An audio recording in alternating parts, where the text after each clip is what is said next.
do is we try and set the right arm in behind, and when we do this exercise, what we want to try and do is turn our body and then back to the ball and turn on the way through. No breaking down on the wrists. So it really is a turn.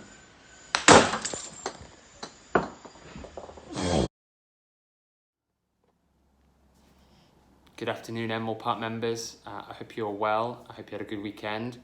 I also hope that your practice went better than Thomas Bjorn's did. Such a funny video. Today's lockdown lesson is a very, very simple drill, and all you're going to need is a towel. So whether that's your golf towel, it needs to be kind of fairly long, and we're going to roll it up. So I'm going to go through it now. So basically you're going to lay out your towel. It can be an ordinary bath towel, but basically you need to roll it up into a really nice tight band. Okay, and the reason you need it rolling up into a nice tight band is you're going to tie a knot in the end of it, so it needs to be nice and as thin as you can get it. And then basically we're going to tie a knot, if I can get it long enough. This is why you need a certain length towel. Tying in a knot in the end of it, and the reason we want the knot in the end of it is we need to feel a little bit of weight at the bottom of this towel. And this is we're going to use this to work on our rhythm. Now, I've mentioned a lot recently about how the body should move, and this is a really good way for helping us sequence our downswing. So how should we sequence our downswing? Well, basically it is from the ground up, and we've talked a lot about that, and I've talked a lot about how we throw a ball, or the different sports that are very similar movements. So basically from the top of your swing, if we're on a right-handed golfer, so when I get to the top of my swing here, we can see that I've turned my shoulders pretty much 90 degrees. Now that will be more or less depending on how much flexibility you've got. My hips are maybe half of that, but a nice full turn, and my left knee's kicked in a little bit against a fairly firm right side. We've not swayed, we've stayed fairly centered. Okay, the right leg might just straighten a little bit and the left knee pop out. That's absolutely fine. That helps us maintain our angles.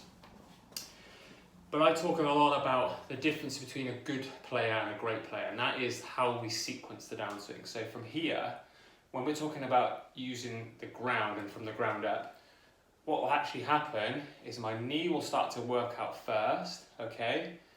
Which will then get my hips squaring back up, which will then get my torso starting to move. So the order is kind of 1, 2, 3, and then my hands would be 4 in this movement. And as I continue to work into the downswing, my body continues to keep moving. My hands are back here, then they square up, and I continue through. So the body is very much turning out the way. So when we're talking about throwing the ball into the wall, my hips are opening up. Now this is a really good one that you can use. So we've got the weight feeling at the end of it. Now basically, and I'll probably do a video in a minute just at the end so you can see it in slow motion, but basically from here, we want the weight of the towel to kind of snap at the bottom. And that will only really be achieved if you really start to turn your body out the way. And the snap happens because, although I've turned, at some point, my body's going to start to slow down to allow this to catch up. It's kind of simple science, really. So from here, as I unwind, this will start to catch up. Now grip it like you would with your golf club, so it's dangling down for you. Make a nice turn, and you've got to have a good rhythm, so it can't be jerky because this will go all over the place. So a nice turn, you'll feel it hit you at the back, and then as you unwind, you'll feel the weight swoosh at the bottom, almost feel like as if you're going to hit a ball. You'll feel it at the bottom.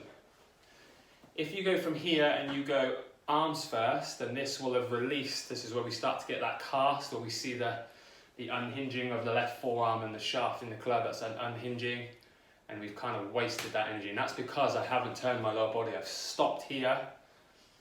I've basically stopped early, and then this is gone. So as I unwind my body and through, back, through, you can see it's from the ground up.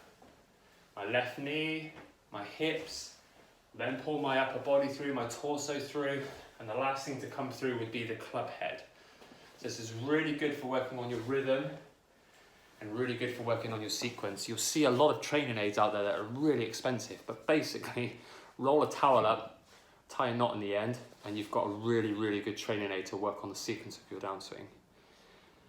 Let me know how it goes.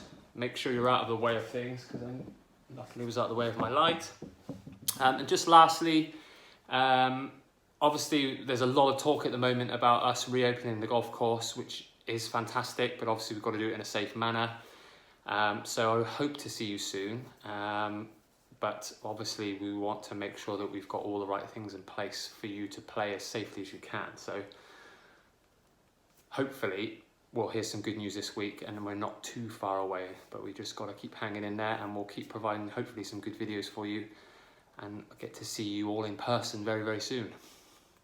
Have a good day, and I'll catch you Wednesday.